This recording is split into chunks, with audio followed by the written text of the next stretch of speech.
according to the Holy Scriptures, Yahweh Shai, the Son of the Most High, is set to bring immortality to the nation of Israel, the elect, via establishing the tabernacle of David, as we talk about the second coming of who the world ignorantly calls Jesus Christ. He is coming to take down this current world ruled by Esau, Edom, and establish a righteous kingdom, which is synonymous with the throne of David. That's scriptural, which is a government that's going to run this world in righteousness. I saw in the night visions, and behold, one like the Son of Man came with the clouds of heaven, and came to the Ancient of Days, and they brought him near before him. And there was given him dominion and glory, and a kingdom, that all people, nations, and languages should serve him. His dominion is an everlasting dominion which shall not pass away, and his kingdom that which shall not be destroyed. This is what you have to do. You have to believe in Yahweh Bashem Yahushai. Let this mind be in you, which was also in Yahushai, who being in the form of God thought it not robbery to be equal with God, but made himself of no reputation, and took upon him the form of a servant, and was made in the likeness of men. And being found in fashion as a man, he humbled himself and became obedient unto death, even the death of the cross. Wherefore God also hath highly exalted him, and given him a name which is above every name, that at the name of Yahushua every knee should bow, of things in heaven, and things in earth, and things under the earth, and that every tongue should confess that Yahushua is Lord, to the glory of God the Father. This is what you have to do. You have to believe in Yahweh Bashem Yahushai. We believe, beginning with Elder Apostle Tahar down, we believe that eventually the Lord is going to give his men, we got to be his men, eventually he's going to give us that power, that spiritual power. And like it says there in Psalms 110, then thy people shall be willing, even these scoffers and scorners. Oh yeah, they'll be willing to show that respect then. For a lot of them will be too late.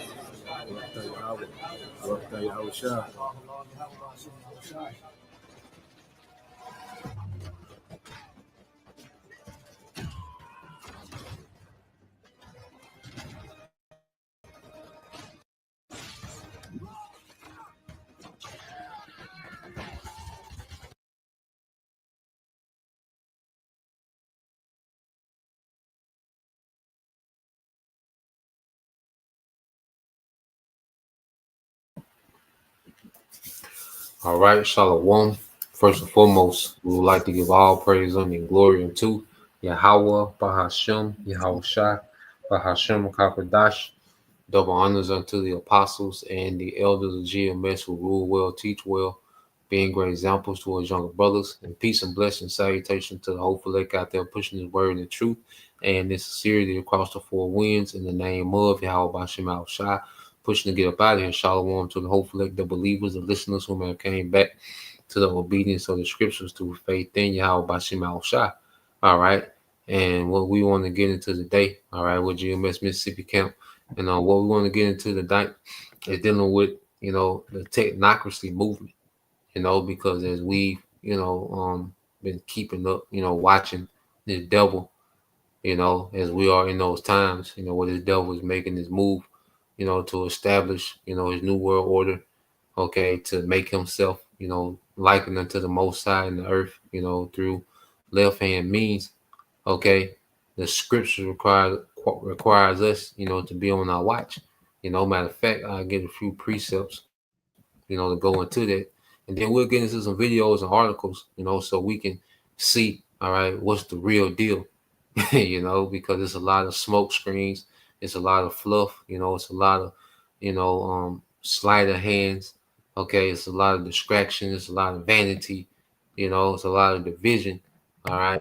But as prophets, we are to watch, all right, what's going on for prophecy's sake, the things that pertain to prophecy. So let's get this real quick in Matthew, and we'll get two of them. It's the book of Matthew. Yeah, read this, bro. Matthew 26 and 41. Bible shot. It's the book of Matthew, chapter 26, verse 41. Watch and pray that ye enter not into temptation. The spirit indeed is willing, but the flesh is weak. Yeah, so we're in the time to really be watching what's going on. Like this devil is active. Okay. Like this devil, has things that's been in the making, for over a century, that he's pulling to the forefront. All right. Well, we're seeing that this devil really is starting to show his hand by introducing, all right, the world to a technocracy, man. Okay, through the American presidency, okay, which is the top, office, for the puppets, all right, for the puppets of the elites. America is a top puppet office, okay, and on that office, we're seeing technocracy, okay, begin to emerge in government affairs, okay, because that's the way of the new world order. Okay, so as we're watching these things and putting these things together, and it's like, God damn, it's me and the brother, we've been talking today, sending each other videos and articles back and forth, and we just putting the pieces of the puzzle, and now there's a lot of things, that's making sense, and that's what we're gonna get into. Uh, Now let's get one more. Yes, you can say something, bro. Bro, it's like you said, it's everything really started to come full circle. And as always, as we always say, the scriptures don't miss. The precepts don't miss. The precepts is unfolding everything, and then we get to doing the research and looking into it, which is what a prudent man does. He looking well into his going. You know, so once you do that, you really start to see, okay, everything started to come full circle. You develop a whole understanding, and that's just through relying on the scriptures. Come on, bro. Um, so let's go here to First Peter chapter 4. Yeah, First Peter chapter 4, verse 7, bro. Come on, it's the book of First Peter chapter 4 and verse 7. But the end of all things is at hand. But be ye therefore sober and watch unto prayer. Yep. So the end of all things is at hand. All right, and the end of Esau's age is at hand. The age of the Edomites being in power. The end of that is this is where we at the very end. And at the very end, it prophesied that he will be doing these things that he will be doing. Because this man is really boasting that he is the most high. He's really trying to do a Genesis, all right, 2. Okay. The second book of Genesis. This is what this man is trying to do on the left hand side. He's trying to manually, okay, through his technology, make himself the most high. Okay. In the end, and the scriptures say in the end that he will exalt himself in this manner. And we're really seeing this man exalt himself as the most high on a level the earth has never seen. Okay.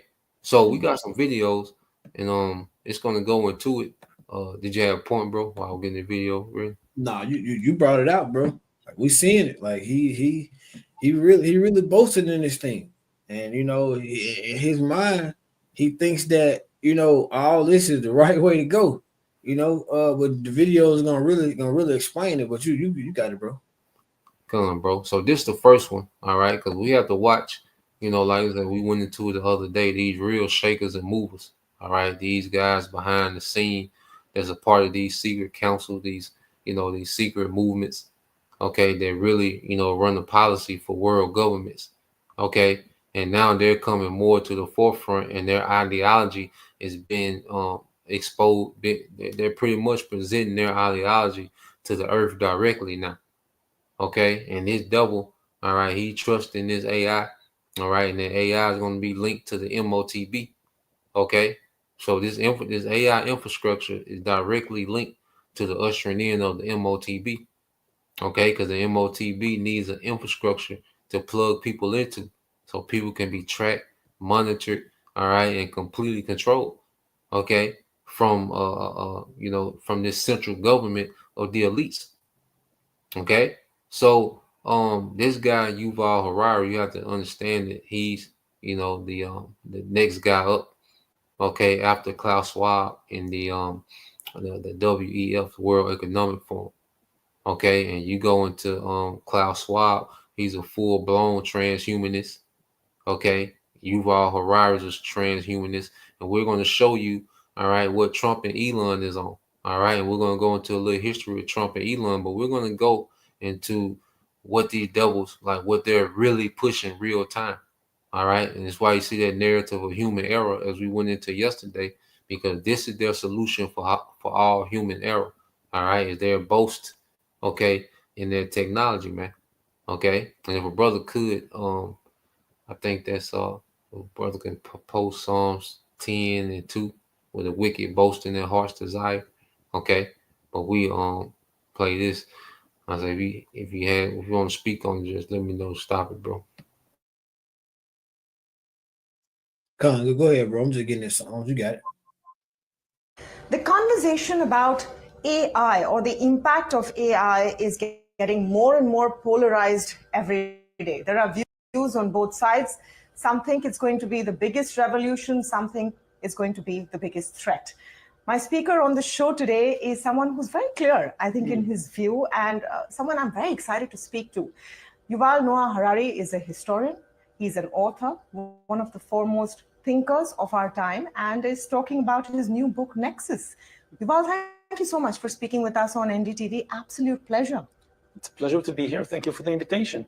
So I did a small introduction of who you are, but here's something I like to do. Yes. How would you describe yourself for our viewers?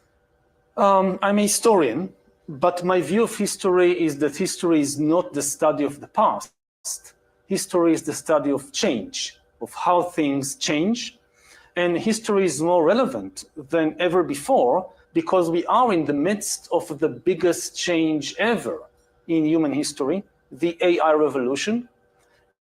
AI is really different from everything we've seen before in history because it's the first technology which is not a tool, it is an agent. Now, every previous human invention, when people invented the stone knife or the wheel or the printing press or the atom bomb, this was inventing another tool that makes us more powerful. Now we can do this, now we can do this. AI is not a tool. It is itself an agent, which means it can make decisions by itself. It can invent new ideas by itself. An atom bomb could not decide what to bomb. An AI weapon can by itself decide what to bomb, who to kill. An atom bomb could not invent the next generation of bombs. Like the atom bomb could not invent the hydrogen bomb. AI can invent new things, including the next generation of AI. So we are now creating something which might be potentially more intelligent than us, that might escape our control and start making decisions about us and changing the world in a way that we don't understand. You know, it's already beginning in so many different ways, like you apply to a bank to get a loan. Previously, it was only human beings who could decide whether to give you a loan or not.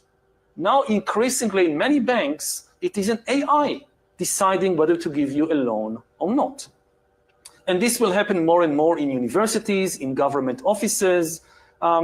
People sometimes have this science fiction idea that the danger of AI is the big robot rebellion, like one day the AIs will try to take over the world. It's unlikely to happen. The real threat is that we will have millions and billions of AIs, these new super intelligent agents everywhere as AI bureaucrats in the banks, in the hospitals, in the government offices, in the militaries, making more and more decisions about us, changing the world with new ideas that we cannot understand, and we will lose control over our lives and over the future. Just to take that point forward, and I'll pick up the example on banks. Yeah, so I want to get that word agent. You know, he said AI, is an agent. Just speak on a few things, all right, that this the devil went into. And I think it's if you can post Psalms 10 and 3 and 4 as well. Well, I think 3, well, he boasted in his heart desire. But 10, we're gonna start at 10. I want to get this word agent, and it says a person who acts on behalf of another person or group. Okay, so now, all right, Chase Bank, all right, doesn't need a teller, or a bank manager. All right, it's not going to need a bank manager anymore. Okay, it's going to have AI. AI is going to act on behalf of Chase Bank. All right, AI is going to act on behalf, all right, of Progressive Auto Insurance. You're going to have what you call general AI. All right, which we're going to get into that later on. Okay, on the definition to a person or thing that takes an active role or produces a specific or a specified effect. Okay, and this is when you're going to get into general AI. All right, and that's when you get into major job replacement. Okay, he's talk about hospitals. Okay, now AI, you go to the hospital, it's going to be fully AI hospital. Okay, nurses, doctors, you getting diagnosed. Okay, you getting prescriptions, it's going to be all AI. Okay, this is the devil vision going forward. Okay, gas stations, all this AI. You see, AI is going to determine whether you can get a loan or not. AI is going to determine whether you can go to college or not. Okay, and AI is going to be biased and it's going to be programmed on scientific racism. But see, they can blame it on AI. AI is not a human, so it's just going by the numbers. So AI can't be racist. AI can't be biased. AI, so this devil, plans to run his whole society based on AI system, man. Okay, and he thinks and he's boasting that his AI is smarter than what was created back in Genesis. When he keep throwing these shots, AI is going to be way smarter than humans. It's going to surpass any human. Humans won't be a match for AI. He's throwing shots at the Most High, like he has created something above what was created in the beginning. So let's get this, bro.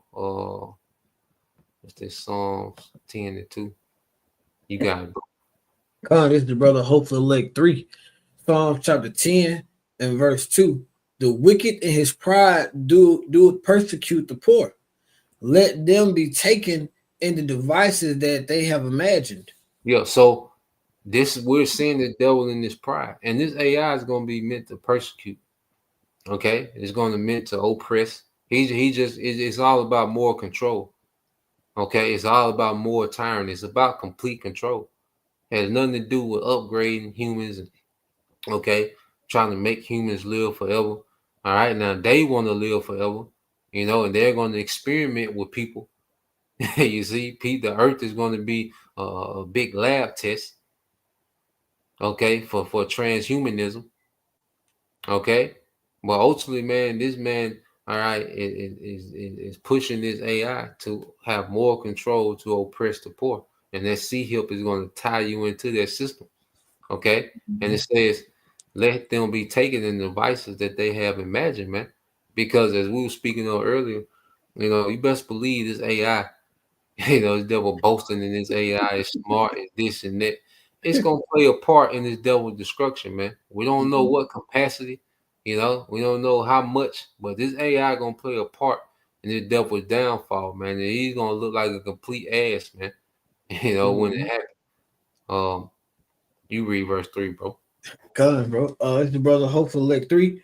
Again, this is Psalms chapter 10, verse 3. For the wicked boasted of his heart's desires, and the blessed the Covetous. covetous, whom Yahweh what is that? Abort. Yep, Abort. which is abort. So we're seeing this man boasting in his heart's desire, and that's for AI to completely run his earth and people to be submissive and worship to the AI as he runs the AI and gets to play the Most High. Okay, to where he has the power of life or death, sickness and health, rich and poverty. Okay, he gets to play that role. He can heal. He can heal you when he feels like it. Okay, this is what this devil is on, and this is his heart's desire. This is the devil's desire because it's bigger than money. They got the resources. Okay, they got the fatness of the earth. Now it's about just more control, and this technology will give them absolute control. Okay, if they was able to, pull this thing off. Okay, and then what's happening is he's getting ready because this system only blesses the elite 1%, that covetous 1%, that want everything. Okay, and it says whom the Lord Yahweh abhorreth, which means he avoided. Okay, the Lord not dealing with these devils, man. Okay, he's allowed them to reach a certain point, but now we're finna see that collapse, man. That great dismantling of this empire. You finna say something, bro? Come on, bro, because Esau is very, very proud. So the Lord is gonna make a major example out of him. He gonna literally break this devil from the inside. Like he gonna disappoint the hell out of Esau on the level that you ever been disappointed or embarrassed before? You know, Yep. this devil finna feel that on a whole new level. It's on a whole new level because he's walking. It's like he's trying to build him. He's trying to build his blessing, bro. You know what I'm saying? The blessing that he wants. He's trying to build it and push it into the world. He trying to fabricate his own blessing. Mm-hmm. I got that precept for you real quick since you said that, and then we'll get back into the video. This is Proverbs 16:18. Pride goeth before destruction, and a haughty spirit before a fall. You got it, bro. So that literally what it says. Pride goes before destruction. So just like the brother said, Esau will only get so far. Like we said, like we was going into last night. The Lord made everything to where it has its boundaries, like the ocean. It can only get so far to the shore. Once they hit that land, Esau he's been given the parameters of how far he gonna be able to get with this thing. And once he hit the end of that road, or he hit that wall, and then think about it in the forms of a car crash. The faster you moving, when you hit that brick wall of that tree, it's gonna be catastrophic. And Esau is moving. He's moving real fast now with this thing. He's trying his best to hurry up and get this new world order into effect. And so once Yahweh Shema Shah has that wall, that brick wall, that tree set in his way, once he hit that thing, man, this devil, it's gonna be catastrophic for him. He's gonna be embarrassed on a whole nother level. Mm-hmm. I think the brother got that verse 4 too in that Psalms 10. We'll get back to that in a minute. I'm gonna play. Yeah, we'll make another round coming board. Go ahead, bro. Yeah, so I'm gonna jump back into this devil. Yeah. And then we can see what the argument for is. Some would argue that the bureaucracy, as you describe it, and in the context of banks, is currently inefficient. Yeah. If you have the right parameters, then this AI decides who to give a loan on for the right reasons. Yes, absolutely. You have less bad debt.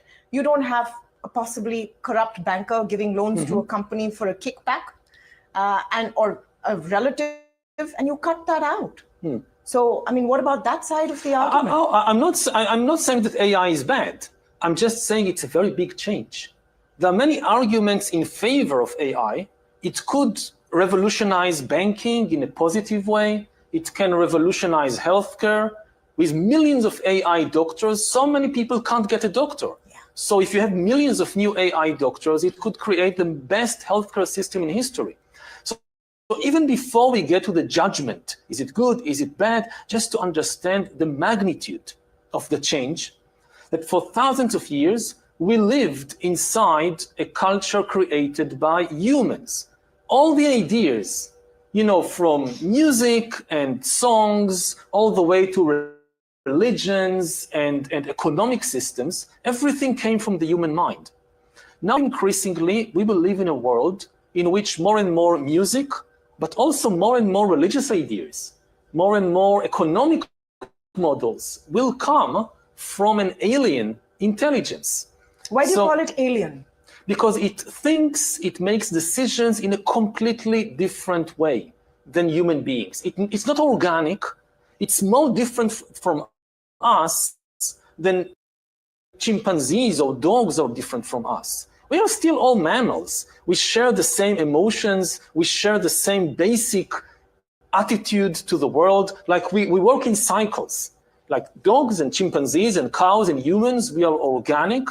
We have day and night cycles of sometimes we are active, sometimes we need to rest. AIs are inorganic. They don't care if it's day or night. They never need to rest. One of the things that happen in every system that AIs take over is that humans are forced to move faster and faster and faster because the AI never rests.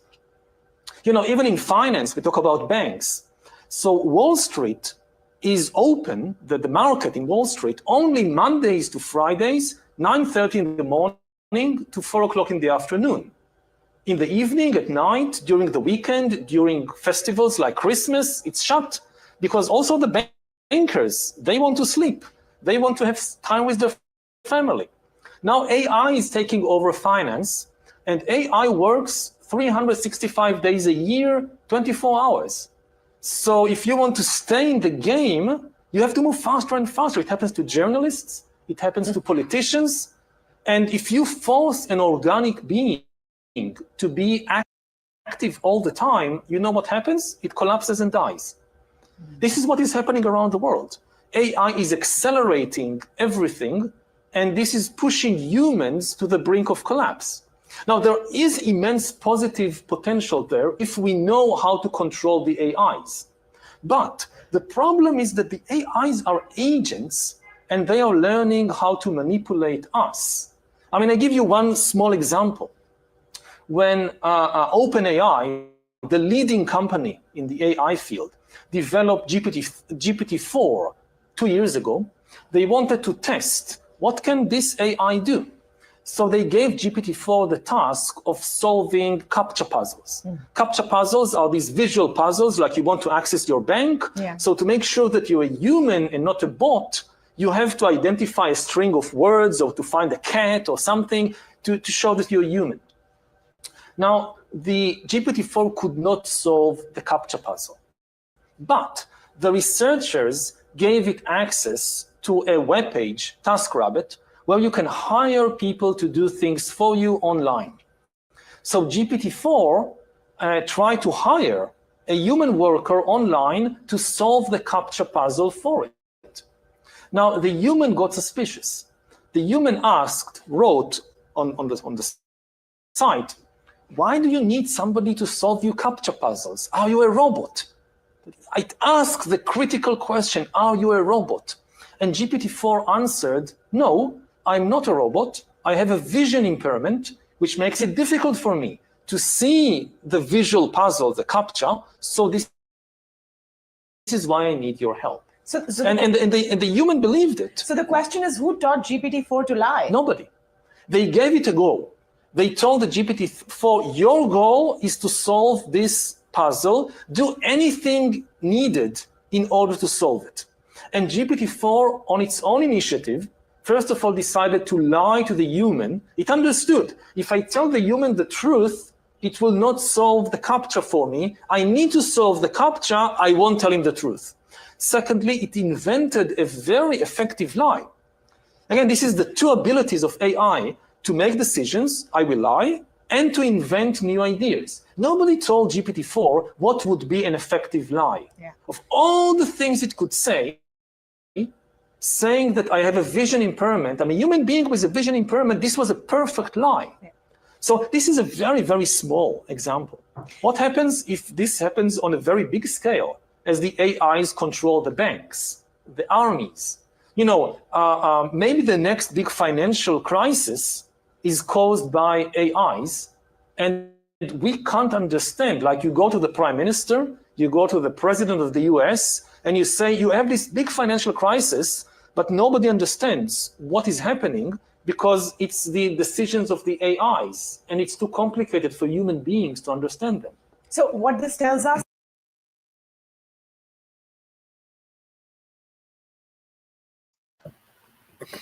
Man, and it will, and this devil, you know, and when you listen to the devil, you gotta listen carefully, man, because this AI is a lot of hype. You know, now Mhm. it is some fast technology, you know, and it can be efficient in certain uses. But this double boasting this thing, like it's going to be a new intelligence, like it's going to be an intelligent beyond any intelligent that exists. He's pushing AI like AI is going to be above any intelligence that already exists, man. Okay, Mhm. even the Most High. You see, and this is nothing but a computer that's been programmed. And see, he's able to do this because the masses, don't understand coding and computer programming and how these things work. But Mhm. he told on himself because he said that the AI couldn't solve a capture. So wait a minute, if it's so smart, it can't solve a capture yet. Picking a picture that said, "Click the one that got the cat in it." Yeah. So if this is so great, it can't solve a capture yet. But then he teaching it. He talking about who. She asked him who taught it how to lie. He said nobody. He answered that quick. You know they teaching it how to lie. Mhm. Okay. So just like you said, make that point you said earlier, how the AI is going to be like an image of Esau, just like with the image of the Lord. You got it, bro. Rest in spirit, because I was thinking about it again. You know, when I watched it earlier, I was saying, bro, you know, we are made in Yahweh Shem Shai's image. You know, so everything we do, you know, our mannerisms, you know, even coming down from Abarachas I will, that number again, the spiritual power, we're gonna be an exact reflection of Yahweh Shem Shai, because we are the sons of God, you know, Yasharala, you know, the sons of the Most High. This AI is the son of Esau, so it's gonna be just like Esau. We just saw the motherfucker lying from the jump. You know Mm-hmm. what does Esau do? Esau lies. He's a cunning hunter. He always been deceitful and trickery. You know, you got a machine that already built some shit that's an exact expression or the exact image of you. You know, it's very deceitful. Like we just heard it when they said, "Oh, they didn't have to teach it how to lie; it just automatically know how to do it." You know, that's Esau. We didn't like Esau being a cunning hunter. That was in him when when we was in the room when Um, Esau and Jacob was with. hey, Salaki, if a brother could put that within Psalms, estranged from the womb for the brother. I think Psalms 55. The wicked are estranged from the womb, telling lies. But you got it, bro. I just want to. Esau came out like that, bro, being a cunning hunter. You know, lies, being deceitful. We grab that. I'm gonna put it in the chat. The definition of a cunning hunter. Basically, he's able to hunt based on trickery, deceit, lies, being the deceptive, and all these other things. And we literally just saw that AI do that. It couldn't solve. Now this AI, like you said, it's supposed to be the best thing. It's supposed to be smarter than humans, but the motherfucker can't even click the picture. They got a cat in it, or click all the pictures with a bus in it, like click the street light, the crosswalk, them little captures you get, bro. Come. It couldn't even do that, but automatically from the jump, it knew how to manipulate somebody and be deceitful in order to basically solve a puzzle, and Get the that's what tag. Esau does. That's Esau. That's an Esau method by any means necessary. So bringing it back full circle, we are the sons of Yahweh Shema Shai, Yasharala, the sons of God. So we're gonna be an exact representation of Yahweh Shema Shai in our mannerisms and our likeness. Especially, right now we're in this flesh. So we battle, but in the kingdom, we're gonna be that exact expression. Right now, in Esau's rulership, that AI is an exact expression of his ass. Yep. Yep. And I got the precept for you too, bro, to bag you up. So you break it down. Psalm 58 and 3.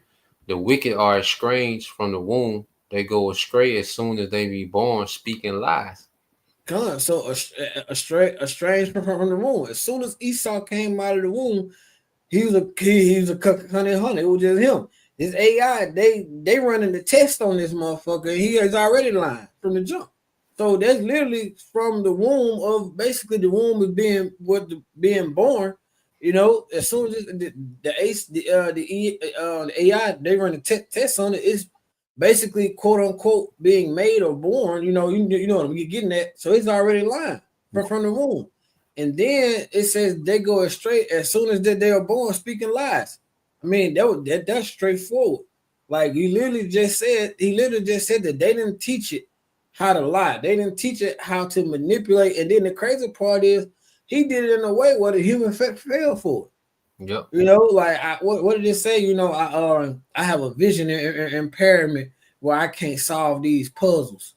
Yeah. You know what I'm saying? If you got aunties, uncles, and cousins, you got somebody that could have clicked on this thing, but it just showed you how simple some people are. Where they believe anything. They don't go into. I think that's what Psalms 16 and 14 or something like that, 12 and 14 or something like that, where they don't believe anything. They don't believe. They don't look into things. They just believe whatever. None of them ever thought like the way that you said it. Like, okay, this motherfucker's supposed to be this smart, you know. But you got it's smart enough to be deceitful and cunning and trickery, but it ain't smart enough to solve simple puzzles. Yep. Yep. That show you that he be capping, man. You know, but this is nothing but a big magic trick of Satan, you know, through Esau. And I'm gonna get this real quick. I want you to read this, and then we're gonna segue to the other video as well. But you can read this real quick, bro.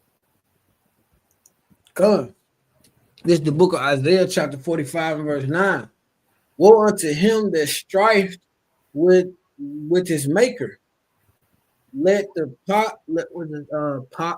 potsherd strive with the potsherd of the earth. Shall the clay say unto him that fashioned it, who makest thou, or thy work he hath no hands? Yeah, so this is what Esau was doing. This is what we're witnessing this man. This is the posture that Esau is taking against the Most High. He's scribing against the Most High. Okay? He's on this mission to create something, all right, to have a one-up on the Most High. Okay? He's pretty much saying the Most High, like, look, I can upgrade what you created. Your creation is flawed. I got the technology to upgrade it, you know, and to make it in my likeness, like the brother was just getting into. I'm gonna make everything into my likeness, because in your likeness is flawed. Okay, but we're gonna perfect everything in my likeness, man. This is what this devil is doing. This is, like I say, this is way beyond, all right, deporting, okay, some niggas in the Mexican restaurant, okay, some goddamn Issachar on the grill at the taco spot, the taco truck. This is way bigger than this, man. You know, we're gonna keep going into it, man. Like, this is the technocracy movement is in effect, man. Okay, man. Now you got it, because I was just gonna change the title. This is in effect. You got it, bro. Go ahead, bro. It makes sense, bro. Because you know the masses get all caught up in like the events and, you know, the deportations and all of that. But that goes back to that lesson I was doing, going into like how this society is being polarized. They're making everybody more and more divided, which is just a big ass distraction. That's the only way that this technocracy can keep going, because people decide to have more trust in this AI shit than they do in having an actual conversation with a human. You know, I know I'm not the only one, bro. I know you feel the same way when you call, you know, like these places and shit. I just get the hidden zero, nigga. Send me to a human. I don't want to sit here and talk to this damn machine. Yeah. You And know, that but nigga it's all distraction, bro. Go ahead. and that machine only got a limited amount of responses. Like, when that nigga run out of responses, he can't help you no more. You know, you call, you know, Xfinity, you know what I'm saying, after limited, that nigga gonna tell you to reset the machine, which you already done. You know, he gonna tell you unplug it, which you already done. And once that nigga say that, then he gotta send you to the human. So it's like, nigga, you know what I'm saying? That was a waste of conversation, you know? Because you get to the point where you're like you start to understand, or you start to really understand why. Like, why is it that this they have this mass deport? They know everybody is gonna plug into this. Meanwhile, and everybody's like, oh, they firing everybody, but you're not even paying attention to. They just fire everybody that's over running the U.S. nuclear arsenal, and all of a sudden they can't get in contact with them. No, that's because they already got the AI running that. They got the AI running the nukes, bro. And they like, oh, we don't really know if if we can trust this AI system. We don't really know, but we gotta do it. You got Elon Musk saying that they had to remove DEI. They all their steps is literally for the AI, bro. They saying they had to remove DEI. They didn't remove DEI because of human error. They removed DEI because DEI can't be a factor with the AI system. Because if they had DEI and the AI may turn around and say, "Oh, it may, like he said, it may start to act on its own."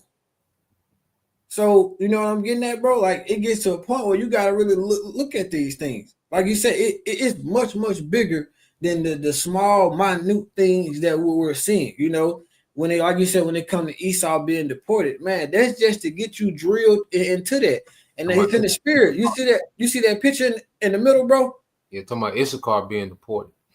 It's a car being deported. You see that? You see that picture in the middle, bro, with the girl on the phone? Yep. That's in the spirit, bro, because that's all the things that they're doing. That's literally what it's getting people to do, is to be so caught up in social media and everything that's going on versus paying attention to the things that this devil is doing. Yep. And people are already being merged to because the transition. See, the elites, they're telling you they're bringing something, but it's already happening. Like, they're telling you, okay, we're gonna merge humans with machines, but people are already at one with their phones. People are already one with their smartwatches. Okay, with these different wearables, people are already at one with these things. That's why people feel so naked when their phone is not right by them. When their phone is not in arm's reach, people feel, naked, so they are already merging you with technology, even if you play the video game all day, you are already being merged with technology. You play the video game all day, every day. You on TikTok all day, every day. You are already being merged with technology, you know and that's why it's rare for people to be able to have an authentic conversation, because they so used to synthetic,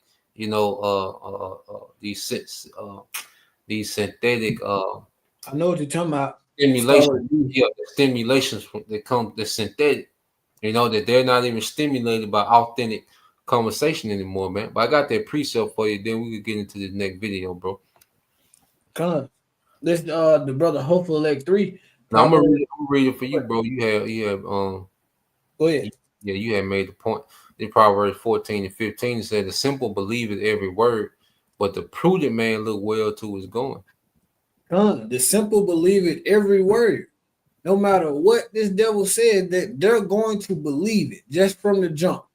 AI is for the betterment of the human race, the humankind, or whatever bullshit, whatever type of way they want to put it. Because the niggas' words are smooth as butter. We know that. But nobody's going to look into these things. So the simple man, go ahead. Nah, you got it. I'm just agreeing, bro. You got it. The simple is going to believe everything that he says. But like you said, the prudent man looks well into his goings. You're gonna be like, hold on, bro. Hold on, nah. Let me. I'm not just finna go out here and make these decisions. I'm not just finna act on this or just believe whatever the hell you telling me. You gotta show me that. The same way we dig it into these scriptures. The spirit had that on it, bro. Can you break that down? Can you show me how you found it? And that same spirit has been on the head apostles, bro, for as long as we know. They always say, hey, when we say something, research it. Do your homework, fact check it. The simple person don't fact check shit. They just look at it and be like, okay, cool. As long as the shit sound good, they fine with it. Gun, bro. So yo, we're gonna get this next video, and he's gonna go a little deeper into AI. All right, and he's speaking from a perspective of non-bias. The devil Yuval Harari. He's boasting in the technology, but he's just speaking from a more informative on what these devils are on. Like what's their mindset with it. So we're gonna play this. Then we got one more video and a few articles to get into. Just delving into these things, man. What you got, bro? That word, bro, dopamine or endorphins, that chemical that Oh, people yeah. when they're scrolling on social media, like you said, they getting they daily dose of it. Yeah, for sure. Then that plays a part with when you go into addiction, all right, which they go into the neuro science behind the addiction. It's that endorphin, and there's two more chemicals too. Like I said, I was talking to this neuro uh, scientist, the other day, and she was speaking about the endorphin plays a big factor in addiction, and it was two more chemicals, man. But these I put devils, they I put them in there. get down to the science, man. You know.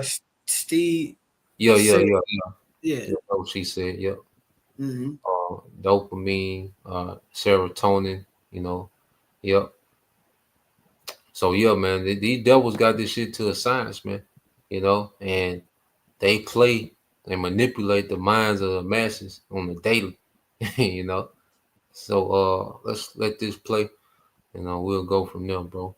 Access transcripts of our videos as well as galleries of the art we use in the videos by visiting academyofideas.com.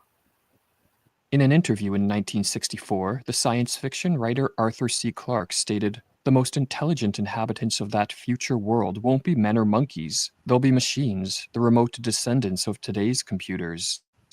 Now, the present-day electronic brains are complete morons, but this will not be true in another generation. They will start to think, and eventually they will completely outthink their makers." In January 2025, President Donald Trump announced the Stargate project, a $500 billion joint venture to invest in artificial intelligence infrastructure. Masayoshi Son, CEO of SoftBank, who was on hand for Trump's announcement, said this project marked the beginning of our golden age. While a letter addressing Stargate from OpenAI, the creators of ChatGPT, stated that all of us look forward to continuing to build and develop AI for the benefit of all of humanity. We believe that this new step is critical on the path and will enable creative people to figure out how to use AI to elevate humanity. The Stargate project is a clear sign of AI's deepening influence on the modern zeitgeist. No longer is AI merely the subject of theoretical speculation. Its technologies are now shaping the world in which we live. All technology, however, carries the potential for both good and evil, and in this video we explore the darker side of AI. We argue that if the dreams of AI enthusiasts are realized, the outcome could be the extinction of humanity or a nightmarish technological dystopia. For riding the wave of AI's advancement is the fanatical ideology of transhumanism, which is embraced by many in the upper echelons of corporate, political, and scientific power. Transhumanism promotes integrating technology into the brains and bodies of all humans, or as Joe Allen explains in his book Dark Aeon, Transhumanism and the War Against Humanity, transhumanism is the great merger of humankind with the machine. At this stage in history, it consists of billions using smartphones. Going forward, we'll be hardwiring our brains to artificial intelligence systems. Ultimately, transhumanism is a spiritual orientation, not toward the transcendent creator, but rather toward the created machine. The artificial intelligence developed in recent years by companies such as OpenAI, Meta, and Google fall under the category of narrow AI. These systems perform specific tasks within predefined domains and lack the ability to generalize their intelligence or autonomously transfer their capabilities to new domains without additional training. One of Google's DeepMind projects, AlphaZero, for example, has become a master at playing games like chess and Go. Artificial intelligence language models such as ChatGPT and DeepSeek have synthesized astounding quantities of knowledge, and in 2024, ChatGPT 4 tested at the 99th percentile on the GRE verbal exam and the US Biology Olympiads. The ultimate goal of AI developers, however, is not to create more powerful narrow AI systems, but to spawn artificial general intelligence, or AGI. Unlike narrow AI, AGI would have the capacity to operate across many domains and to learn and master everything humans can, and much more. A sufficiently advanced artificial general intelligence would be a super-intelligent system whose abilities would dwarf our own in the same way that our abilities dwarf those of an ant. Among its most profound abilities would be the power to improve and replicate itself by writing its own code, or as Joe Allen writes, in the same way an automated calculator can outcompete any human in a math bowl, a sufficiently advanced AI will blow humans away at calculation, persuasion, deception, replication, machine control, resource acquisition, institutional organization, military strategy, and pretty much any task it's trained to perform in the digital ecosystem. As AIs become even more complex and non-deterministic than they already are, they'll be able to operate across the internet with greater autonomy. If allowed to improve their own computer code, these AIs could replicate and mutate like bacteria in an irradiated petri dish. Once one learns a new skill, countless more would learn instantly. The arrival of superintelligent AI would mark the end of human supremacy. Ben Goertzel, a lead developer at OpenCog, whose software powers the world-famous robot Sophia, wrote that, "One thing that does seem likely is that once machines smarter than humans are around, the era of human beings dominating the earth will be gone." Or as the English novelist Samuel Butler predicted with remarkable prescience in 1863, "Man will have become to the machine what the horse and the dog are to man." If the world is populated by super-intelligent and self-reproducing AI, there is the possibility that these systems would see us as a threat, a resource to exploit, or else treat us with a dangerous indifference. Or as Mo Gaudat explains, to put this in perspective, your intelligence, in comparison to that machine, will be comparable to the intelligence of a fly in comparison to Einstein. Now the question becomes, how do you convince this super being that there is actually no point squashing a fly?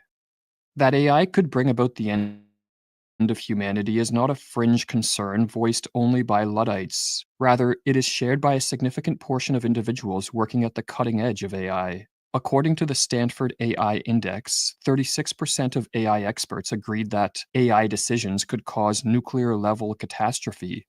In 2014, Elon Musk stated that, with artificial intelligence, we are summoning the demon. In 2023, hundreds of artificial intelligence experts signed a letter stating, "Mitigating the risk of extinction from AI should be a global priority alongside other societal scale risks, such as pandemics and nuclear war." While the Nobel Prize winner and godfather of AI, Geoffrey Hinton, has publicly expressed regret over his pioneering work on neural networks due to the potential threats AI may pose to humanity in the future. Or as Hinton remarked in an interview, "I talked to Elon Musk the other day, and he thinks we'll get things more intelligent than us. And what he's hoping is they'll keep us around because we will make life more interesting. That seems like a pretty flimsy thing to rest humanity on to me, but he thinks it's quite possible these things get much smarter and they'll gain control." Currently, there are at least 45 programs working to create artificial general intelligence. That being said, it is still unknown to what degree it is possible to create artificial general intelligence, let alone artificial superintelligence. Scientists have little understanding of consciousness and its relationship to matter, and it is unclear whether high-level intelligence requires consciousness, and whether it is possible to create a conscious machine. Yet many on the front lines of AI development are acting as if the emergence of superintelligent machines is inevitable, and they have formulated a plan to address this existential threat, a threat which they themselves are working to create. This plan is transhumanism, which involves merging ourselves with machines so that we become powerful enough to coexist alongside superintelligent AI. Sam Altman, the CEO of OpenAI, claims that to avoid an us versus them situation with AI, there would need to be some version of a merge, at least for some of us. While Elon Musk stated that, if we have digital superintelligence that's just much smarter than any human, at a species level, how do we mitigate that risk? And then even in a benign scenario, where the AI is very benevolent, then how do we even go along for the ride? Musk's solution, which he is currently working on with his company Neuralink, is to augment human capacities with what he calls an electrode to neuron interface at a micro level, a chip in a bunch of tiny wires that will be implanted in your skull. Or as Musk stated in 2018, the long-term aspiration with Neuralink would be to achieve a symbiosis with artificial intelligence. I believe this can be done. It's probably on the order of a decade. Regarding this transhumanist plan, Joe Allen writes, human beings will be forced, as a matter of survival, to merge with the superintelligent machines they've created. Or rather, the masses will be forced to merge with machines created by a handful of inventors and controlled by elites who are themselves possessed by digital intelligences. While the potential threat of AI is being used as a pretext to push transhumanism on the masses, the idea of using science and technology to augment human capacities has lurked in the shadows of Western civilization for centuries. However, it was not until the 20th century that it became apparent that transhumanism would soon become a tangible possibility. Julian Huxley, brother of Aldous Huxley, popularized the term transhumanism in the mid-20th century when he predicted that in the near future humans would merge their biology with technology to enhance their capacities, increase longevity, take control of their evolution, and therein become gods. Or as Huxley wrote in 1957, the human species can, if it wishes, transcend itself, not just sporadically, an individual here in one way, an individual there in another way, but in its entirety, as humanity. We need a name for this new belief. Perhaps transhumanism will serve, man remaining man, but transcending himself by realizing the new possibilities of and for his human nature. I believe in transhumanism. Once there are enough people who can truly say that, the human species will be on the threshold of a new kind of existence. Klaus Schwab, founder and chairman of the World Economic Forum, is one of the many global elites who believes in transhumanism. In his book, The Fourth Industrial Revolution, Schwab explained that we are in the initial stages of the next major civilizational revolution, a transhumanist revolution, which in his words involves the convergence of the physical, digital, and biological worlds, and the fusion of our physical, digital, and biological identities. While Yuval Noah Harari, the best-selling author and frequent speaker at global summits attended by the world's most powerful politicians, businessmen, and scientists, wrote that techno-humanism agrees that Homo sapiens as we know it has run its historical course and will no longer be relevant in the future, but concludes that we should therefore use technology in order to create Homo Deus, a much superior model. Homo Deus will retain some essential human features, but will also enjoy upgraded physical and mental abilities that will enable it to hold its own even against the most sophisticated non-conscious algorithms. One of the more outspoken advocates of transhumanism.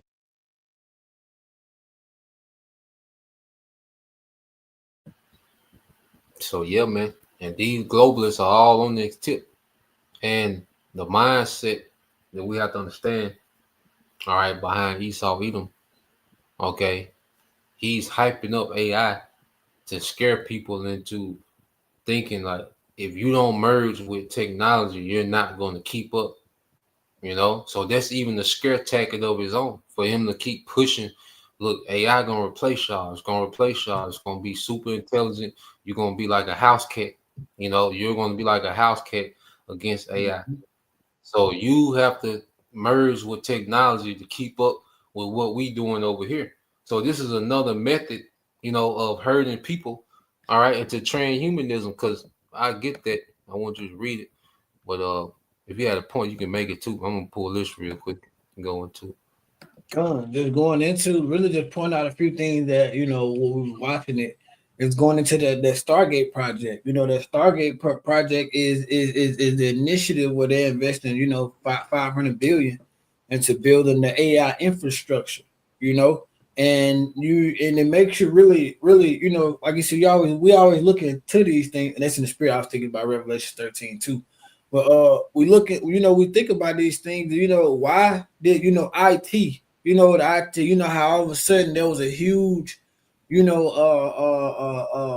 want for like IT jobs. IT specialists. Any site or whatever you scroll on, it was always how they was, training people for IT and everything. I don't know if you ever really paid attention to any of that, but that's who's gonna be working on this AI.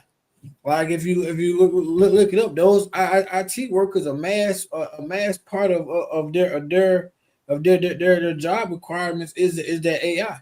So they've been already trying to put in line the workers for the people to maintain these things. How he said, we was watching it last night. How Elon Musk, 99%, of the workforce is gonna be AI, and 1% is gonna be human. That 1% is gonna be those to maintain the AI. And like he said, even the so-called godfather of AI, he's like Elon Musk. Elon Musk basically tripping. That made me think of that Proverbs 12 and 15. The way of a fool is right in his own eyes. He like this man who initially started this thing with AI is telling you like, bro, that ain't the right way.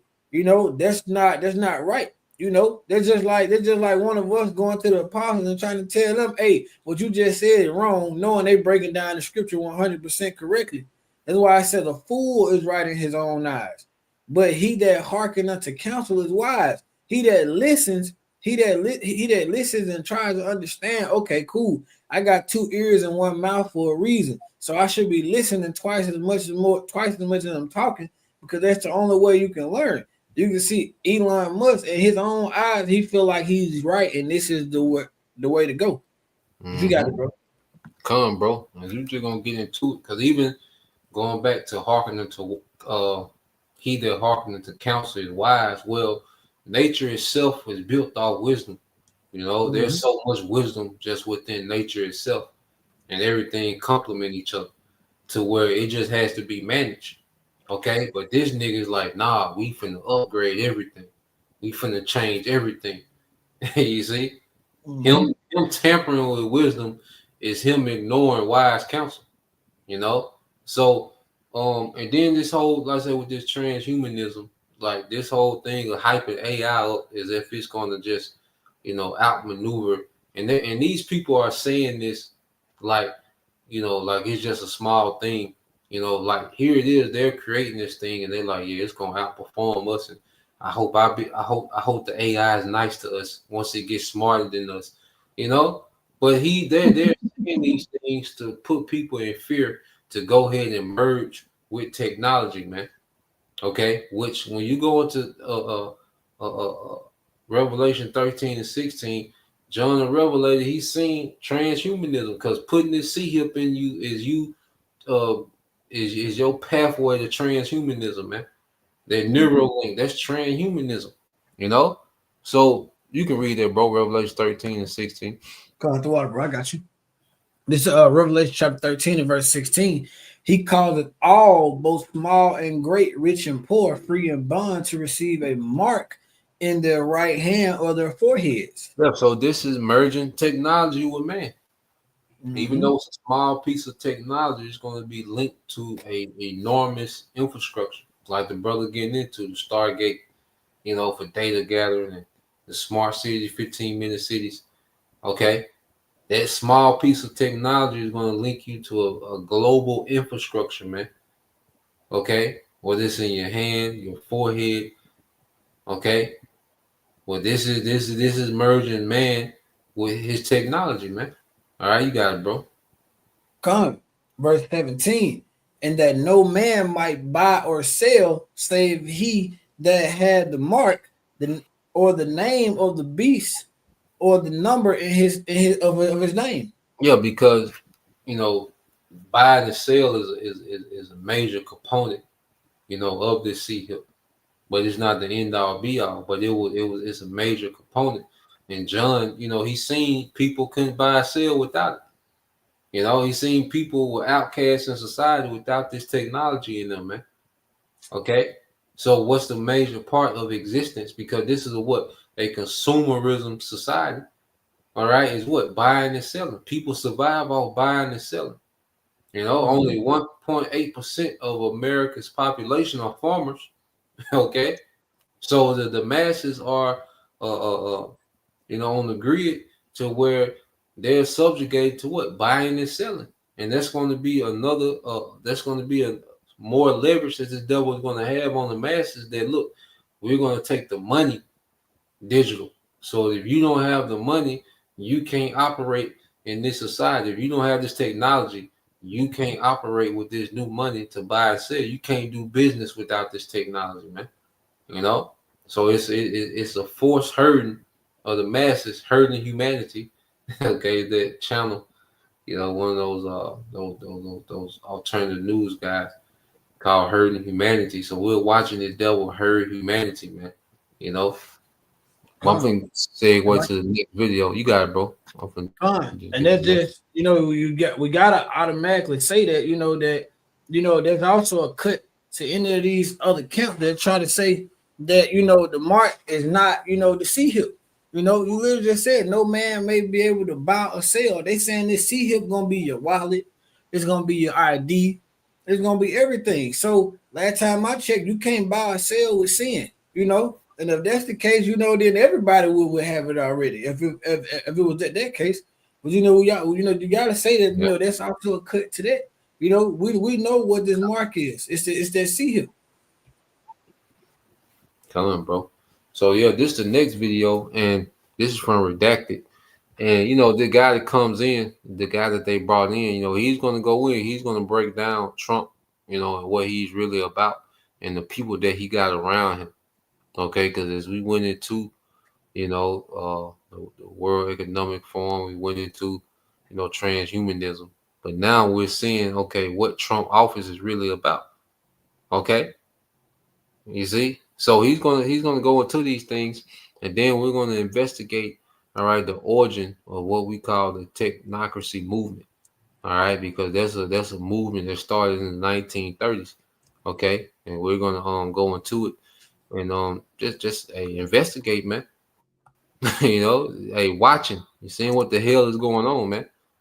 Okay, so let's play this, you know, and we'll go from there. And we'll go into these movements that he's speaking on, but most of it you just let it play, because like I said, he get into it, you know. He gonna describe the people that's around Trump and what they're about, you know. So why are so many people, the freedom-loving Americans right now, seemingly like turning a blind eye to the massive surveillance state in the United States of America, which could be rolled out with all of these sort of tech oligarchs? Remember, all of them were like standing behind President Trump during the inauguration, and we're sort of praising Elon Musk on one hand for all of this uncovering at Doge, but are we turning a blind eye? Are we missing something here? Do we have a massive blind spot when it comes to the technocratic move and the massive surveillance state which could be rolled out in the United States? Derek Brose, investigative journalist, does a fantastic job. He writes at the American Vagabond.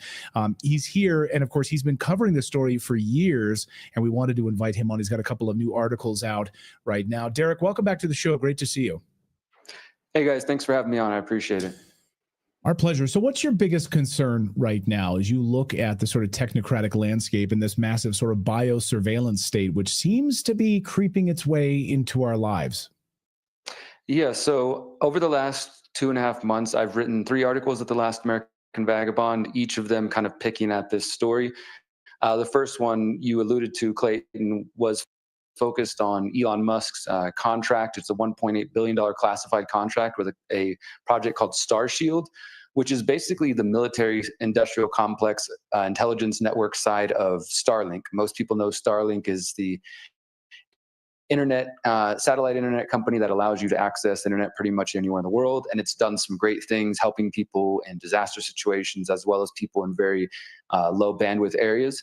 But as I said, there's another angle to that. And that is that every time Elon Musk sends up one of those Falcon rockets and people celebrate the space race has begun again, he's actually also sending out classified payloads for most likely the National Reconnaissance Office, which is the US government agency that was secret up until the early 90s, which deals with satellites and surveillance from satellites. And so SpaceX has partnered with the military, and the Starshield program is about creating the world's largest spy satellite network.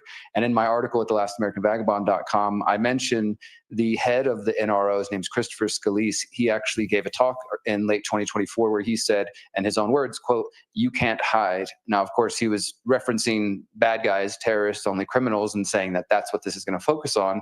But I think it's something that many people may have overlooked as far as some of the things, like you said, people are celebrating with Doge and others, that Elon Musk is still a military industrial complex contractor, one of the largest. And in fact, another sort of related story I've reported on is that OpenAI, Anduril, which is connected to Peter Thiel, and SpaceX have all announced a coalition, a new kind of alliance coming together, where they're saying they want to compete directly with the old guard of the military industrial complex. This would be Raytheon, Boeing, Northrop Grumman, and others like that.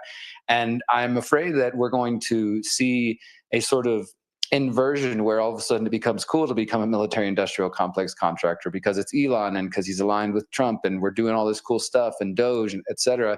And so many people maybe are just not ready to see what's really going on, is that these same technocrats, the Peter Thiels, who has at least a dozen people in Trump's new administration, all going back to the PayPal mafia, Elon Musk, of course, David Sachs, Peter Thiel, and connected to the Bilderberg Group. Peter Thiel is a steering committee member of the Bilderberg Group, as well as his co-founder at Palantir, Alex Karp, that people might be missing these details, if not purposely trying to ignore them. Hi, I'm JT, and I made Result Hunter, the search engine for conservatives. Let me just tell you what it does. First of all, big. Or is there perhaps this bait and switch where Democrats, which are part of something you talk about all the time as part of the uniparty, are saying, well, our data is being looked at by Elon Musk in this sort of paper and pen type of way, but what they're missing and what they may be on board with is a different kind of data surveillance that they're not warning about, because they could. They could raise this legitimate point, but instead they're raising just crap. I agree. That's a great point, Natalie. And this is just sort of the standard for the mainstream world of politics, that they find certain things to focus on and to bicker about and to get people arguing about at work and online, when there's these deeper issues sort of going on behind the scenes. And on the surface level, it would appear as if there is a left-wing or a progressive and now a more conservative-leaning element of the big tech industry of Silicon Valley. So you have people like former CEO of Google, Eric Schmidt, and others who've pretty much always been progressives, donating to them, and they supported Kamala Harris. And you have now more conservative-leaning big tech bros supporting Trump, obviously. And this really came about in the last year when many of them held a fundraiser at David Sachs' home in June 2024 in San Francisco. And this is where actually, according to several reports, that Elon Musk and several people in that circle told Donald Trump that J.D. Vance should be his vice presidential candidate. And of course, J.D. Vance is one of these acolytes of Peter Thiel, who was largely funded and won his Senate race because of Peter Thiel's money, and who has said that when he heard Peter Thiel speak at Yale, that was like a big inspirational moment for him. They started working and collaborating together. But nevertheless, on the surface, it appears there's this progressive and more conservative leaning. So that's one angle people could take. But I think if you peel back a layer, you actually realize, oh, well, although Google's Eric Schmidt is supporting Kamala Harris, he's actually a steering committee member of the Bilderberg Group, as well as Peter Thiel. So you have one steering committee member of the Bilderberg Group supporting Trump, one member supporting Harris in the 2024 election. And when it's all said and done, though, they're both sort of aiming in the same direction. I think that's really what people should take note of as well. I mean, we had the Stargate project announcement. I know you guys reported on that. And for those who missed it, I mean, I wrote an article about that as well. You can look more into Larry Ellison, look more into Sam Altman, and what these people are about. These are the men sitting shoulder to shoulder with Donald Trump as they announce AI, mRNA cancer vaccines that are allegedly going to solve cancer. But you go back to Larry Ellison's January 2002 opinion piece for the New York Times, written just months after 9/11, and he was calling for a complete surveillance state, calling for biometrics, calling for a national ID card, a digital ID card in the very this is 20 years ago and we're pretty close now, but he's been advocating for these ideas for some time, and more recently speaking about the use of AI and facial recognition to keep citizens on their best behavior.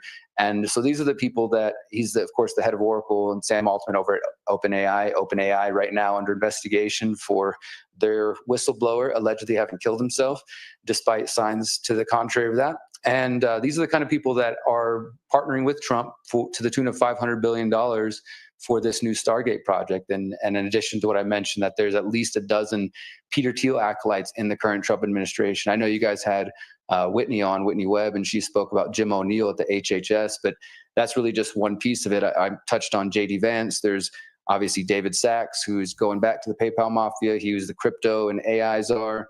You got Howard Lutnick and the Commerce Secretary. He is connected to Peter Thiel as well as funding Rumble and Cantor Fitzgerald. He was also a neighbor of Jeffrey Epstein at one point.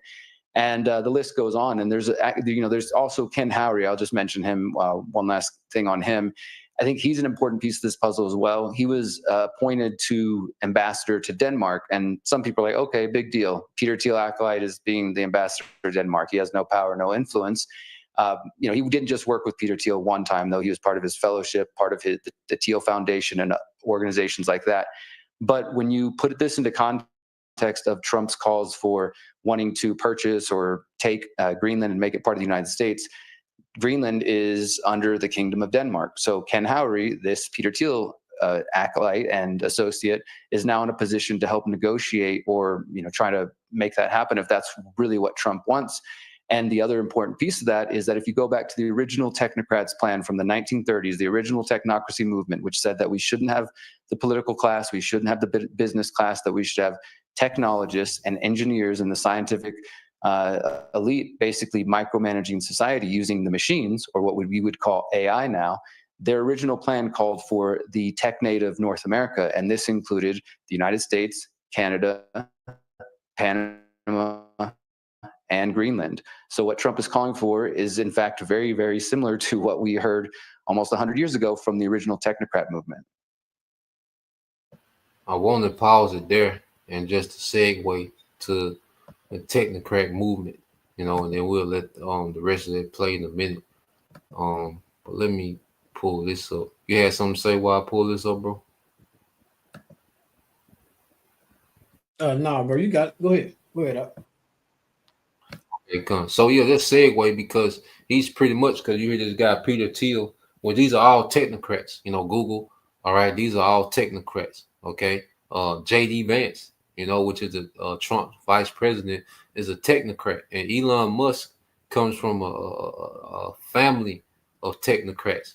All right, that believe in this technocracy movement. Now, when you go into technocracy movement, now this is almost 100 years old. All right, in the 1930s, so this is about 90 years old. So it said the technocracy movement was a social movement active in the United States and Canada in the 1930s, which favored technocracy. Okay, and you go into a technocracy is a form of government in which the decision makers are selected based on their expertise in a given area of responsibility, particularly with regard to scientific or technical knowledge. Technocracy follows largely in the tradition of other meritocratic theories and assumes full, but that's the point. All right, that you're going to see these different specialists in different fields start to make decisions above the government, above this old. See, that whole Senate House, and they talking about replacing all them niggas with AI. Okay, that whole House of Representatives and the Supreme Court, all them niggas. What is nigga Clarence Thomas? Yeah, that nigga out of there, man. It's gonna be Gates. Okay, you seen Dr. Fauci. All right, you see these these guys from OpenAI, these different CEOs. They're on the forefront of making decisions. All right, for the masses, man. And that's a technocracy. But this movement started in the 1930s. Okay, it says as a system of government over representative democracy. Okay, so that old way of governing, with a representative from each state, okay, senators from each state, that the governor in each state, like all that's going to be done away with, okay. And it says, and concomitant concomitant partisan politics. Historians associate the movement with engineer Howard Scott's Technical Alliance and Technocracy Incorporated prior to the international, all right, factionalism that dissolved the latter organization during the Second World War. It says technocracy was ultimately overshadowed by other proposals for dealing with the crisis of the Great Depression. The technocracy movement proposed replacing partisanism, politicians and business people with scientists and engineers who had technical expertise to manage the economy. Okay, so when you jump down to the, all right, so it went away for a while, but it came back in like 1943.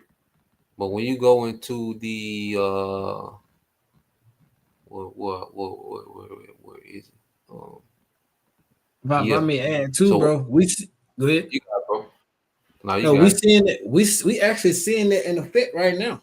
Because Oh look yeah. at how Elon Musk is not a so-called elected official, but look how he just plummeting through the entire IRS, firing people right and left. Just doing whatever he want to do. We're seeing that happen, and then on the back end, you got to look at they're slowly introducing it to the masses, and they're trying to build that trust with doing it. Why you think we've never seen them post any of these public things on X? You know what I'm saying? He's trying to gain the trust of the public while slowly introducing them into this technocracy. Exactly, bro. Yep, it's a slow play. They gotta gain your trust. The more trust they gain, the more they show you what they really about. Okay. I watching this documentary where it said a slow drip is better than a waterfall. Oh yeah, come. And that drip getting a little faster, man. Okay. Mm-hmm. It said technocracy is the science or social engineering, the scientific operation of an entire social mechanism to produce and distribute goods and services to the entire population of this continent. Okay, so these devils are going to oversee. That's why I say you'll own nothing and be happy. All right, because the technocrats and the elites will own everything, and they'll distribute to you as they see fit according to their technocracy, man. Okay, according to the data. Okay, they're gonna come up with the data, like saying 2,500 calories for a man, 2,000 calories for a woman, carbon footprint. Like close your mouth, nigga. You know what I'm saying? Like they gonna dictate to you how you should exist in the earth, man. Where they Okay. said, one pair of pants, a shirt, and a sock per person per year. Yeah, all of those shit, man. Whether it's a few grams of meat, per month. Okay. And it says for the first time in human history, it will be done as a scientific, technical, engineering problem. There will be no place for politics or politicians. And this is why you see Elon has a dominant posture, over Trump. Bringing his son in the office, coming to the Oval White House. I mean the Oval Office. In casual wear. you know, Shitting on politicians, man. Firing niggas. You see? And it says finance or financiers, rackets or racketeers. Technocracy states that this method of operating the social mechanism of the North American continent. Okay, the North American continent is now mandatory because we have passed from a state of actual scarcity into the present status of potential abundance, in which we are now held to an artificial scarcity, all right, forced upon us in order to continue a price system which can distribute goods which make the corporation rich only by means of medium and change, man. So here it is, the earth is meant to produce an abundance, but they create an artificial scarcity so they can keep prices and maneuver prices how they want, man. This man is the devil. Okay, now remember it said North American continent. So I want to get this here, and you can just read the headline. And this is what Trump is doing. Okay, Trump is doing this right in your face. Trump is playing right in you people's face with this technocracy movement, man. So you go to this, check this out, bro. I had looked this up right before we started. Spirit gave it to me. It says Trump is teasing U.S. expansion into Panama, Greenland, and Canada. Okay, which is the same plan that the technocrats had back in the 1930s, man. They didn't want it to be in America, okay? They didn't want it to be a Canada. They wanted it to be one continent, okay? Central America included. You see? So it said Trump is teasing U.S. expansion into Panama, Greenland, and Canada, man. This man is operating off the technocracy movement, man. This is what he's doing real time while you niggas are celebrating, okay? Because trans women can't play, all right, women's sports anymore. This is what this nigga is on, man. Okay, so I got a scripture back. Let's go here. Okay, you got it, bro. You can post. I'm just gonna go to the next one. It should be coming through now. I'm finna get it.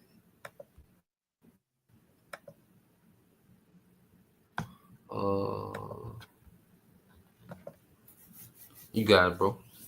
Come on, this is Ecclesiastes chapter 1 and verse 9. The thing that had been, it is that which shall be, and that which is done is that which shall be, and there is no new thing under the sun. Yeah, so this is nothing new. This is a 100-year-old plan going back to the 1930s, man. Okay, now it's just timing to come in fruition. And you see that guy fruition, and you see that guy Peter Thiel he was speaking about, okay, was just a major technocrat, that's rubbing shoulders with Trump. And in 2002, after the towers went down, he wanted digital ID back then, 23 years ago. You see? But hey, it's been a gradual, like you said, a slow drip. But these devils been on this, man. Now it's the time. The whole C19, okay, allowed them to push this thing to the next phase. So it's going to be another event that they're going to push this thing to the next phase, man. Okay, because these devils have had this in play for a while. Now, what I want to do with this, bro, this is gonna go into Elon Musk's grandfather. Okay, Elon Musk ain't just no random nigga that got rich off selling electric cars and rags to riches and and he's just this guy. No, he comes from a family of technocrats that was a part of this technocrat cult. Okay, called it Technocracy Incorporated. Okay, so when you go to it, it says on October 13th, 1940, it says a Regina chiropractor named Joshua Haldeman appeared in the city court to face 2 charges under the Defense Act of Canada. His alleged offense was belonging to Technocracy Incorporated, an organization that had been banned by the Canadian government several months earlier as part of a large sweep, of groups it considered subversive to the war effort. Technocracy Incorporated was not a political movement. In fact, politicians or members of political parties were not allowed to join. It was founded in New York City in 1933, all right, which New York City is the headquarters of wickedness. It's pretty much like the capital of Babylon, on the spiritual sense. Okay, that's where you have the New York Stock Exchange. That's where you have the gold. The holdings of the gold is in New York. Okay, so it's no coincidence that the apostles and the elders are in New York. You know, because the Lord is about balance. And it says, as an educational and research organization promoting a radical reconstructing of political, social, and economic life in Canada and the United States with science as its central operating principle. And what was one of Joe Biden's main thing he was saying during the demic? Trust the science. Okay, this is what's being rolled out. A technocracy is being introduced to you people. Okay, you're arguing about Kendrick Lamar Super Bowls halftime, what it meant. You know, see the PlayStation, the Sony. You know, that's Drake. See Drake with Sony. You see why you niggas arguing about that? This is what these devils is on, man. Okay, it said there will be no politicians, business people, money or income inequality.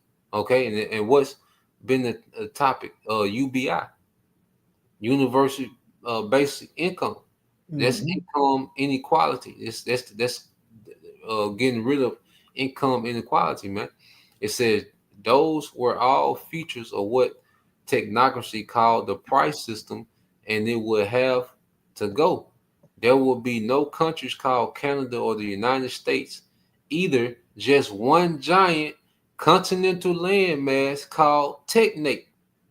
Okay, so it makes sense now because Trump hop in office and just we gonna Canada the 51st state. Like what you mean?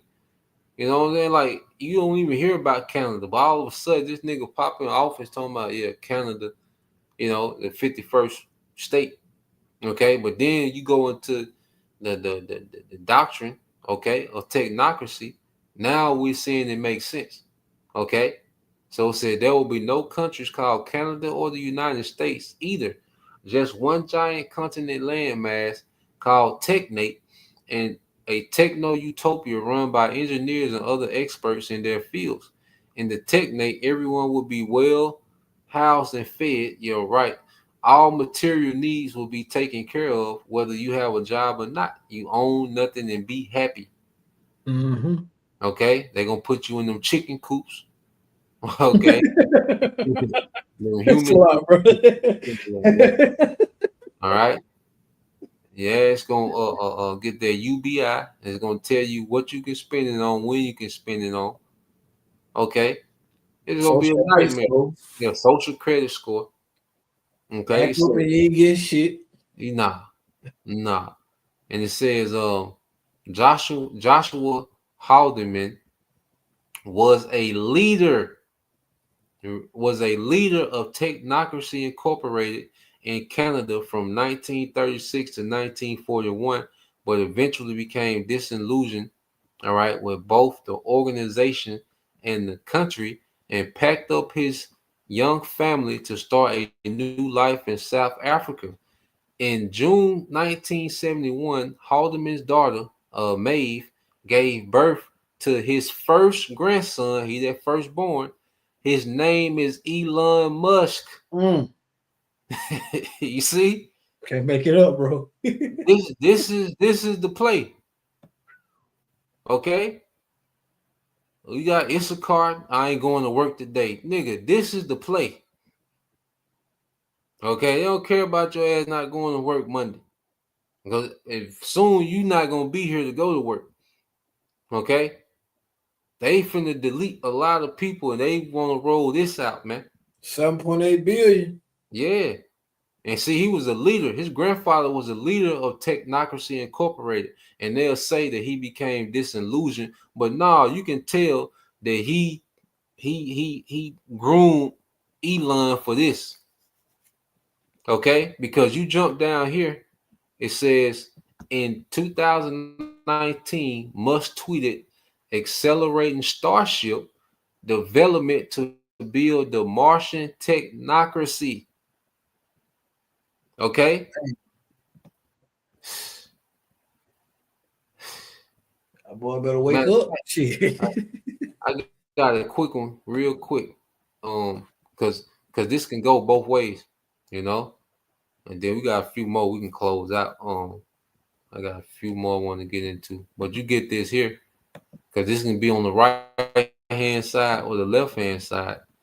All right.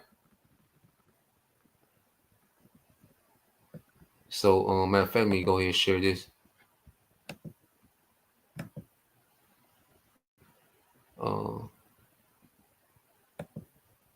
And get these few. Okay, so let's start here and get Sirach. It's Sirach 30 and verse 3 and 3 and 4. That's the point. I got you. This is the book of Sirach or Ecclesiasticus chapter. You said chapter 30, right? Yeah, chapter 30, verse 3. Yep. Chapter 30, starting at verse 3. He that teacheth his son grieveth. Oh yeah. Let me get that other. I was about to say that's the 1911 now, ain't it, bro? 1611, ain't it, bro? That's that goddamn OG Bob Johnson, goddamn. It's at the bottom. I started seeing them used for these. I was like, hold on, bro. He got me with that one. Yeah, let me get the and then the new because it can get confusing because they throw a lot of letters in there. And goddamn. God. It took me a minute. I was like, they say, yeah, all you use is these. Okay, you got it, bro. This is back in that book, Ecclesiasticus or Sirach, chapter 30 and verse 3. He that teaches his son grieveth the enemy. Before his friends, he shall rejoice of him. Go ahead. Though his father die, yet he is though as he were not dead, for he had left one behind him that is like himself. Yeah, so it go on in both ways, because we're being taught by our Father through Yahushua, and it grieves Esau that we're being taught in righteousness, man. But these devils, they taught their sons in wickedness, man. You go to the banking families, going back to Mayor Amschel, Rothschild, all right, Mayor Amschel, Rothschild. He taught his sons their banking business, man, and they taught their sons, and that's been a grievance because this whole system is set up by these elite bankers that oppress us, man. So though these devils die, they leave one behind that is like unto him, man. Okay, and this guy Musk is likened unto his grandfather, man. Okay, Joshua Haldeman, man. Okay, he's fully tapped in, okay, to the idea, the concept, the doctrine, the cult of technocracy, man. Okay, which this is a boast against the Most High, So that's why when you go here, I'm saying we can end it here.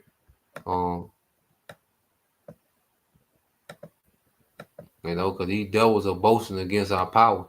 And this is why the Most High is going to make this man a laughing stock, man. He's going to pull the curtain on the devil, like the Wizard of Oz, man. We're going to see that a lot of this man's, boasting was huff and puff, man. But you got it, bro. This is the book of same book, chapter 42, right? Yeah, Sirach chapter 42, verse 19. Yep. This is the book of Sirach or Ecclesiastes chapter 42 and verse 19. He declared the things that are past and for to come, and revealed the steps of the hidden things. Yep, go ahead. So the Lord knows all, sees all.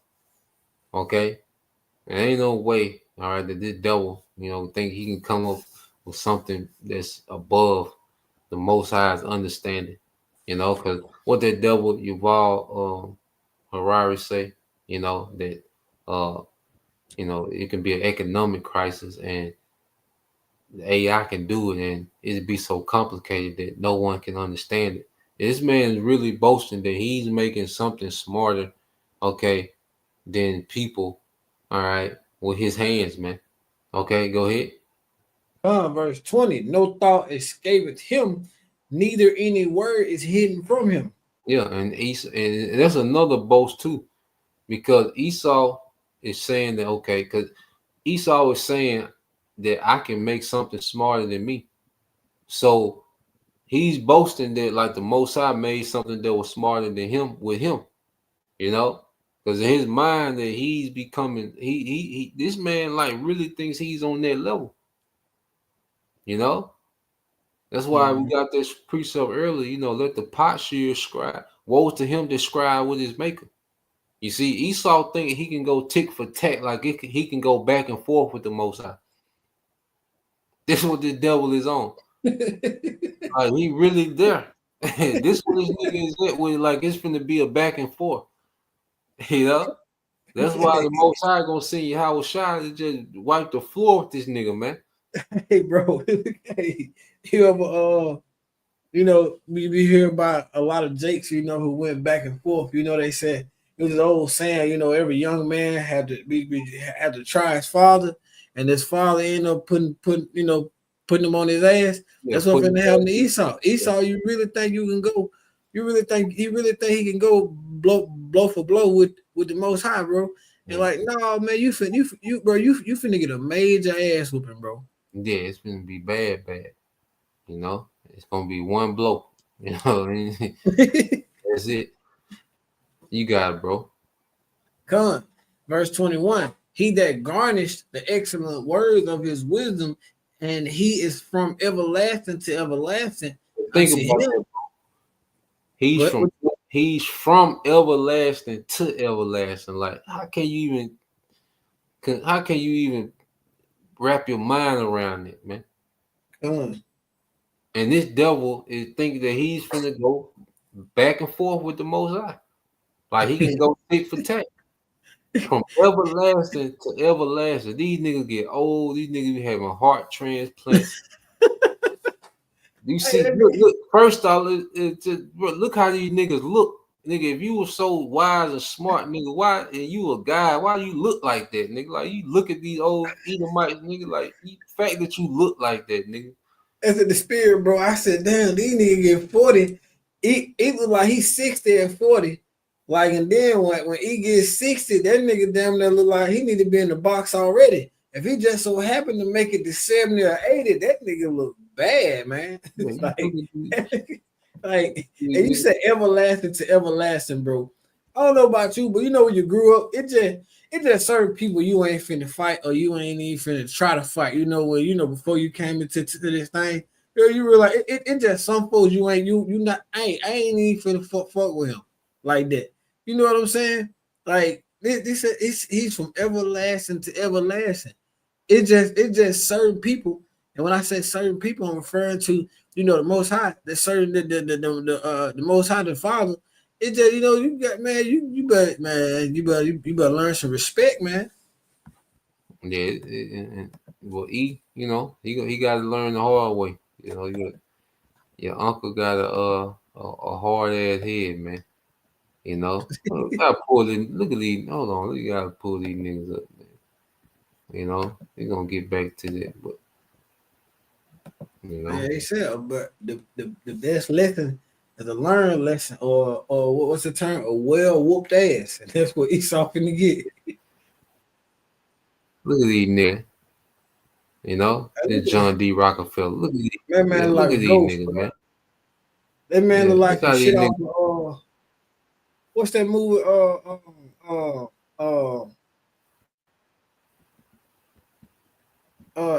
Insidious, or something like them ghosts and shit. Man, that man look like he came back from the dead. What's it?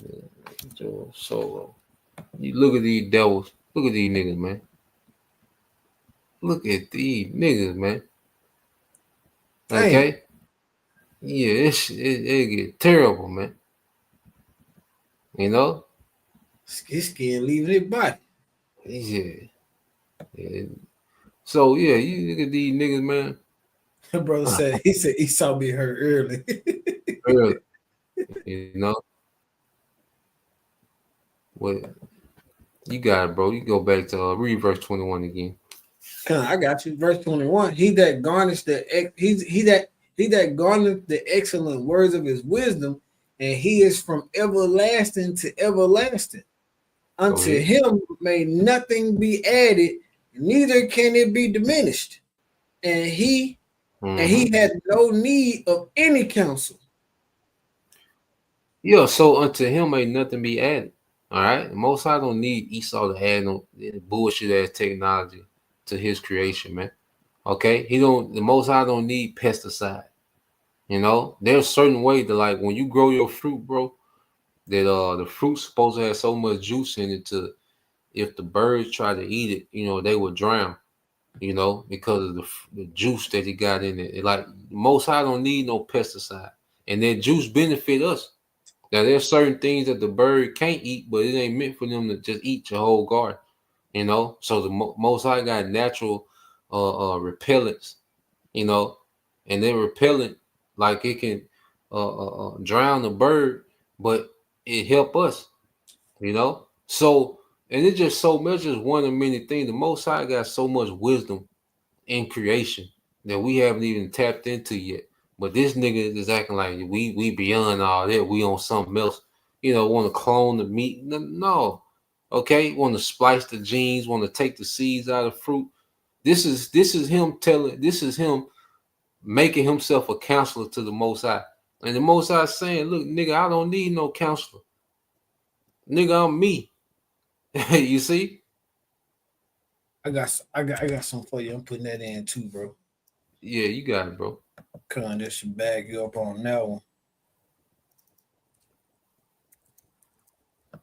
There you go. Got it up there. Oh, you got it, bro. Come on, this is the book of Genesis, chapter 1, verse 31. And the power saw, you know, the word power goes into the Elohim, you know, the Most High. The power saw everything that he had made, and behold, it was very good. And the evening and that morning was the sixth day. Yeah, man. So when you go into the word good, which is tawab, okay, it goes into pleasurable, agreeable, pleasing. Okay, because everything complements each other, man. All creation complements each other in order and a peace, man. All the animals, okay, even bacteria, fungus, everything complements each other, man. You know, everything is for the good of another. All right, but this devil has just come and interrupted the natural flow that was set up in Genesis. Like I said, this man is trying to remix Genesis, the first and second chapter, man. Okay, and it's very tacky, it's very watered down, very chaotic. Okay, and it only gets worse, man. And the longer this man's in power, all right, we're gonna see a shit show. And this man try to establish this NWO, man. Okay, Can I add to that, bro? you got it, bro. Come that Genesis 31, it goes into, you know, the ending of basically like the creation. He stepped back and said everything is good. If you look at if you take away everything that Esau has done and look at how the Most High and the Elohim did everything, like you said, everything complements itself. We don't need waste management. He put the animals here for that, i.e., you know, the swine. So if you want eating all the motherfuckers up, the earth would clean itself. You know what I'm saying? Like we were going into the dietary laws. Like you got motherfuckers this Eve talking about, you know, oh, we gotta clean the waters. Bitch, if y'all stop eating shrimp, crawfish, and lobsters and all of that shit, and the oysters, and actually look into that, that's what the Most High and Elohim gave us to keep the waters clean. Bitch, leave it alone. Like you said, everything was made to complement itself. The way that the Most High and Elohim made everything, bro, it literally it cleans and it maintains itself. If you leave the shit alone and let it do it, I don't want to refer to that shit's locking, but if you leave the things alone and let them do what Yahweh Shema Shai gave them the spirit to do. Come on, bro. And we seen a little bit in the lockdown. You know, the earth started to heal itself, man. But also, the earth is gonna heal itself when this man is removed from power. You know, so you keep reading, bro. Come, this is verse 22. Oh, how desirable are all his works, and that a man may see even to a spark. Go ahead. Verse 23, all these things live and remain forever for all uses, and they are all obedient. Yeah, so you go into like Esau talk about artificial intelligence. Well, nah, man, the Lord has a natural intelligence, okay, that he puts in everything, man. Okay. That's why the chicken lay eggs every day. You have, day and night on their schedule. You have your seasons on their schedule. Okay, which all those things are needed. Okay. You have animals that hibernate, certain times of the year. You see, you got all these things that's happening. Okay, the way that when a woman is pregnant, she's able to feed herself and the baby. Okay, at the same time, you know, nourish so that the nourishing starts even before the child comes out. So you have all this wisdom. Then the woman, she begins to produce, the milk, the food needed, for the child, at the early development. Okay. So here it is. You have all these things that are already like you had a couple during the demic. You had people freaking out because there was a shortage on baby formula. But here it is. You're supposed to produce milk.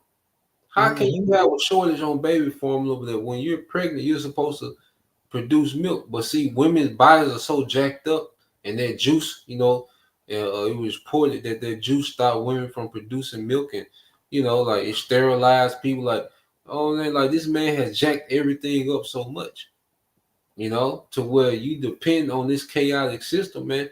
You always fall short because he can just create a shortage or scarcity when he wants. But these things were already created from the beginning, and these things were in the beginning, and they have their uses, man. You got it, bro. Come. Verse 24, all things are double against another. So like all things are double one against another, and he that made nothing imperfect. Yeah, he have made nothing imperfect. You see? So the Lord hasn't made anything imperfect that was lacking. That means everything was complete in its perfect order how he made it. But Esau, in his mind, he's saying that it's imperfect. I can add to it, I can enhance it. You see, you gotta really understand the boasting that this devil is doing. Okay. When he's saying these things, when he's doing this thing, like he's boasting against the Most High. He's shaking his fist at the Most High. Okay, you got it, bro. Come, verse 25. One thing established the good or another, and one shall be filled beholding his glory. Yeah, who shall be filled? So, and who shall be filled with beholding his glory? Yep. So one thing established the good of another. Okay, a husband and a wife, night and day. Okay, cold, hot. Okay, everything established the good of another. Okay, because when you take the blacksmith, he take what he's making out of that fire. What's the first thing he do? He put it in that water. Okay, to cool it down. Okay, so everything complements each other, man. All right, well, in the grand scheme of things, everything works for the good of another, but everything is so out of course and so all out of whack. Okay, under this man's rulership, here it is, the man that's done messed up everything, that's done jacked up everything. But he's coming with something else. I'm gonna fix it. Like, nah, nigga, we wouldn't need to be fixed if it wasn't for you. He threw off the just wait, bro. And that scripture that came to mind. Yep. Everything has its balance, bro. So yeah, that's the point. We'll end it on that. You can read that, bro. Oh, I'll read it for you. You can break it down. It's like Proverbs 11:1 says, "A false balance is abomination to the Lord, but a just weight is his delight." So that false balance is an abomination. So when he created everything, he created all things to be in balance with itself. You know how we were talking about like I said, we was talking about the dietary laws. When it comes to like the crawfish, and those different the crawfish, the shrimp, and different things like that, their bodies are natural filters. So their bodies suck in water and cleans the water of the ocean. Then they have babies, and they're food for certain animals in the ocean. And then you got them babies are new filters. So once them filters go bad, they got new ones. It keeps itself going. He put the world in a just balance. He put everything in a good balance. That's why he said a false balance is an abomination. Esau has put the world in a false balance. That's why he always coming up with bullshit to try to fix something when nigga just leave it alone. If you leave the earth alone, like you said, we saw in the demic, the earth started to heal itself. And then as soon as everything opened back up, I know the earth like shit. Nigga, here we go again. Yeah. Right? And that's why I said a just weight is his delight. He had that balance, that just weight. Everything leveled out. You had everything everything complemented each other. Even to us with the plants.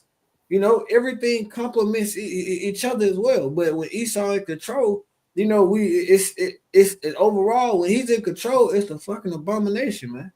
Come on, bro. Yeah, man. So we're witnessing this man. He's already run the earth to the ground. Now he wants to run it below the ground. Like this. This is why he got to be stopped. And only and Esau is the problem of the earth, man.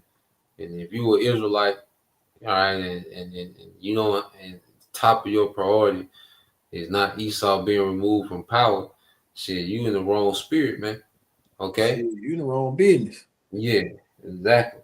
So, with that, we pray that you brothers, all right, and you sisters edified once again. Gonna give all praise and glory unto Yahweh, Hashem, Yahweh,